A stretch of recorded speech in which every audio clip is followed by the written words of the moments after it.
Hello everyone, welcome to the blog. আৰু এই clips গিলা আছিল ফাৰ্ষ্ট মেড আৰু সিদিনাখনে আৰম্ভ হৈছিল ৰংজালী বৈশাগু আমাৰ দুধনৈত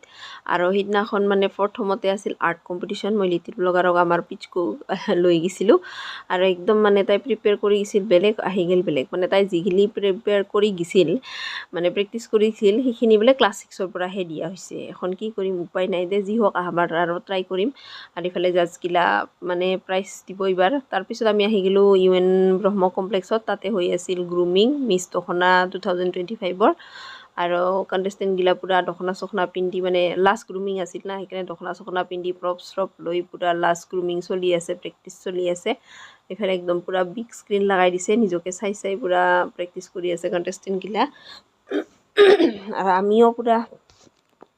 চাই আছোঁ আৰু এই আমাৰ সুৰস্তা আমাৰ হেণ্ডচাম মেন আৰু এইটা দেখছে না আমাৰ জয়ন্ত পক্ষী একদম যাব মন নিচিনা কৰি খাৰা হৈ আছে পূৰা। তাৰপিছত ইফালে কণ্টেষ্টেণ্টগিলাই ৰাউণ্ডো কৰি আছে মুঠতে যিমানকেইটা ৰাউণ্ড আছে চব প্ৰেক্টিছ কৰিছে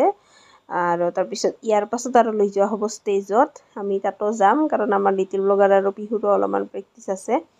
ইফালে কণ্টেষ্টেণ্টগিলা ধুনীয়া কৰি মানে হেৰি কৰি আছে পূৰা দখনা চখনা পিন্ধি আৰু ইফালে আমাৰ এই দুইটা বাহিৰত দুইজনে মিলি একদম পূৰা প্ৰেক্টিছ কৰি আছে। যি হওক কিবা এটা যে ইচ্ছা কৰিছে বাচ্চাকেইটা এইখিনিয়ে বহুত। তাৰপিছতে লাঞ্চ টাইম আহিল আৰু চবকে পেকেট লাঞ্চ দিয়া হ'ল আমিও মানে একদম খালোঁ আৰু ডাব্বাই আৰু ইফালে মই জকাই আছোঁ ভুক্কাৰ কৰি তাৰপিছত ইফালে চবেই ইফালে খোৱাত ব্যস্ত লগতে ময়ো খাই আছোঁ আৰু আমাৰ পৱনক চাব পাৰে মই তাক মানে জকাইছোঁ একদম ভুক্কাৰ কৰি কিন্তু তাৰ পাছত খাই পেটহে বোলে বেয়া হৈছে আৰু ইফালে এই দুটা দেখছে না গল্প আৰম্ভ মানে খাৱা লোৱা গল্প মানে কি ক'ম আৰু সৰু বাচ্চা না চব ক্ষেত্ৰতে ভিজিয়ে থাকে তাহাঁতে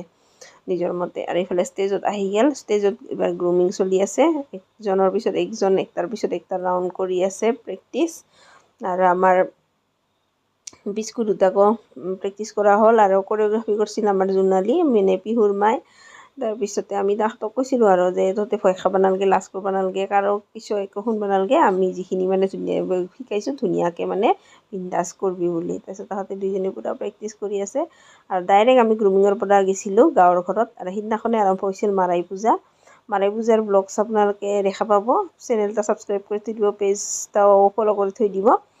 আৰু এইফালে মজুদ এই দুটা মই মজু বুলি কওঁ আমি মন্দিৰৰ নিচিনা যে দেখা পাইছে আপোনালোকে কি বুলি কয় কমেণ্টত জনাব। মজু দুটা স্থাপন কৰা হ'ব প্ৰথমতে মানে মজু আনি চোতালত থৈ চোতালত পূজা কৰি তাৰপিছত মেইন যিটা মন্দিৰ আছে মনসা মন্দিৰ আমাৰ এই মনসা মন্দিৰৰ আগত থৈ 3 দিন মানে পূজা কৰা হয় আৰু 3 দিনৰ দিনা মানে নদীত ভাহাই দিয়া হয়। পক্ষ পৰিয়াল গাঁৱৰ মানে বহুতখিনি মানুহ চবে মিলি মানে এইবাৰ পূজা চাই আছে আৰু ইয়াৰ